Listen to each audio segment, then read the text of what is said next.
hello. How are you doing today? You are welcome back.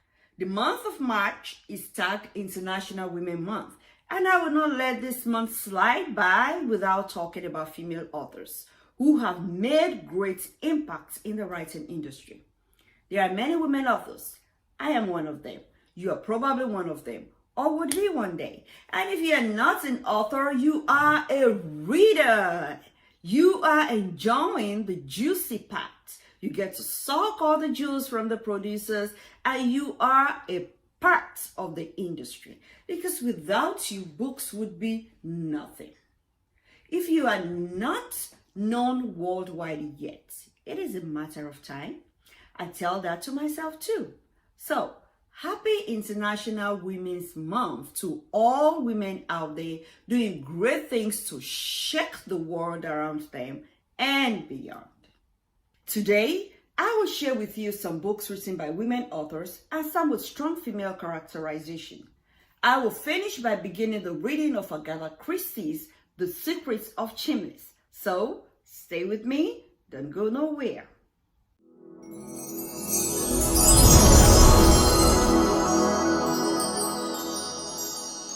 The first book I will share with you is New Daughters of Africa, an international anthology of writing by women of African descent by Margaret Busby. According to the blog, this book is the companion to the classic anthology Daughters of Africa, a major international collection that brings together the work of more than 200 women writers of African descent, celebrating their artistry and showcasing their contributions to modern literature and international culture. Very interesting. This book was advertised to me by my Kindle app, and it was on sale for $3.99, and I quickly bought it. I have not read it, but I will get to it one day. You may check it out because it is one of the books on high demand presently. And I checked out the review. I found out it is doing very well.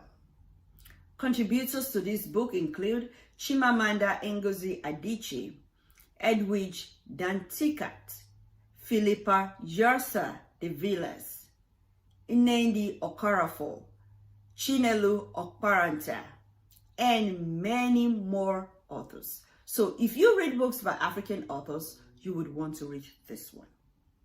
Another book that I think is timely is Mary Edwards Walker, America's only female Medal of Honor recipient, written by Amar Habib. According to the blog, in the history of America, only one woman has ever received the Medal of Honor, Dr. Mary Edwards Walker. However, Mary's life was more than just a medal. Not only was Mary a leading suffragist, the first female surgeon to serve in the United States Army, and an advocate of women's dress reform, she was a woman who put the lives of others before hers. She sacrificed her personal happiness, her comfort, and her reputation in order to fight for the ideals she believed in, both during and after her service in the establishment. When society towered above her, demanding her to surrender, Mary planted herself like a tree and stood her ground. Mary's life is a testament to the idea of selflessness.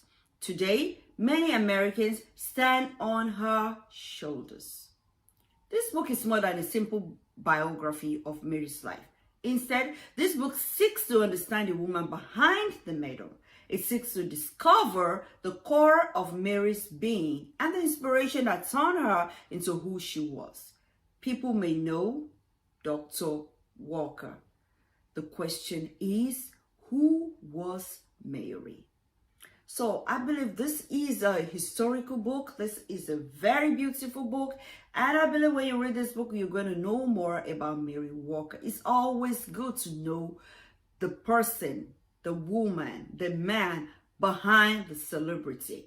So this is what this book is out for. I believe you will enjoy reading that too.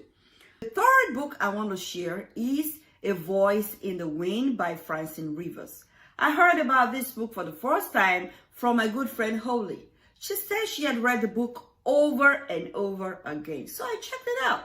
I found out that it is the first of a series, and the collection of series has a review of 2,143 reviews, and all 5 stars sparkling yellow. Indeed, women are great writers. According to the blog, the first book in the beloved Mark of the Lion series, A Voice in the Wind, brings readers back to the 1st century and introduces them to a character they will never forget, Hadassah. While wealthy Roman citizens indulge their every whim, Jews and barbarians are bought and sold as slaves and gladiators in the bloodthirsty arena.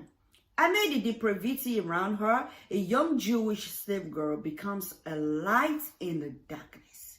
Even as she's torn by her love for a handsome aristocrat, Hadassah clings to her faith in the living God for deliverance from the forces of a decadent empire. The last book I will talk about and read today is the one you've been waiting for, The Secret of Chimneys by Agatha Christie. I promised to read this book in my video, first quarter TBR. You may want to check it out. It is linked in the description below. I hope you like the story. So, let's get into reading.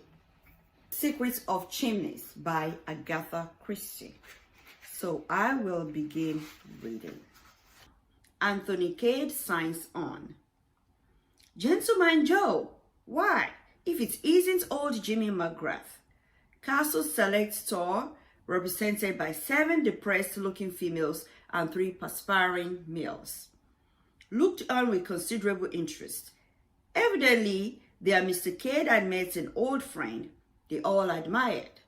They all admired Mr. Cade so much, his tall lean figure, his sun-tanned face, the light-hearted manner with which he settled disputes, and cajoled them all into good temper.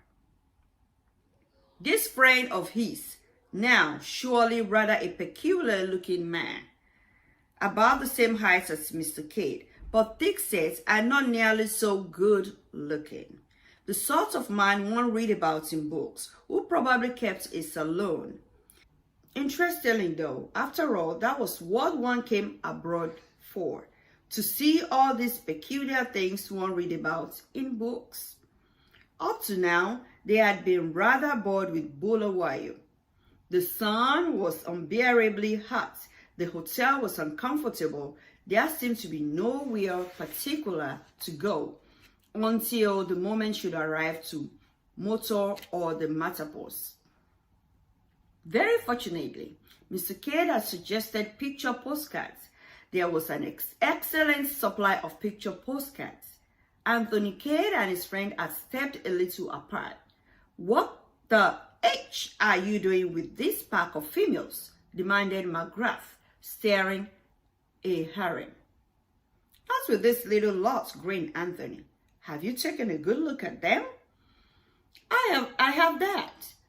Thought maybe you were losing your eyesight. My eyesight's as good as ever it was. No, this is a Castle Select Store. Castle, the local castle, I mean. What the H made you take on a job like that? A regrettably necessity for cash. I can assure you it doesn't suit my temperament. Jimmy grinned. Never a hog for regular work, were you? Anthony ignored this aspiration. However, something will turn up soon. I expect, he remarked, hopefully. It usually does, Jimmy chuckled.